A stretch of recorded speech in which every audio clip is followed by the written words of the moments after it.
Hotel میں نا ایک بابا جی برتن مانجتے تھے، بوڑھے آدمی تھے، 70 سال کے قریب عمر تھی. ان کا ایک بیٹا تھا، ایک بہو تھی، ایک پوتا تھا، لیکن وہ بیچارے بیٹا بیمار رہتا تھا تو لہٰذا وہ خود مزدوری کرتے. کہتی ہیں ایک دن وہ بابا جی میرے پاس آئے، کہنے لگے میم صاحبہ 2-4 دن کی چھٹی چاہیے. تو میں نے کہا خیریت ہے؟ کہنے لگے میڈم میرا بیٹا فوت ہو گیا. بیٹا، آپ کو پتہ ہے باپ کا جنازہ پڑھنا آسان ہے، بیٹے کا جنازہ اٹھانا بڑا مشکل کام. کہتی ہے میں کچھ لکھ رہی تھی، میرے ہاتھ سے قلم گر گیا، میں نے خود گاڑی بھیجی، بابا جی گاؤں چلے گئے جہاں وہ رہتے تھے. کہتی 2-3 دن کے بعد میں اور میرا شوہر گئے تو رستے میں ہم باتیں کر رہے تھے کہ کیا تعزیت کریں گے، ایک ہی بیٹا تھا، کوئی رشتہ دار بھی نہیں، تو اس کی تو کائنات اجڑ گئی، کن لفظوں سے اسے تعزیت کیا کہیں گے.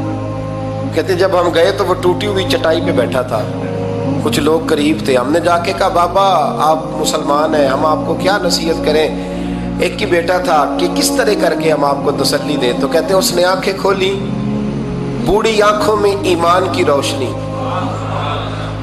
کہنے لگا بی بی کیا تعزیت کی بات کرتی ہو، میں نے کوئی پیسے جمع کرا کے بیٹا لیا تھا، خدا نے فضل سے دیا تھا، عدل سے لے گیا ہے، میں اپنے رب کے فیصلے پہ بڑا راضی ہوں. اللہ اکبر.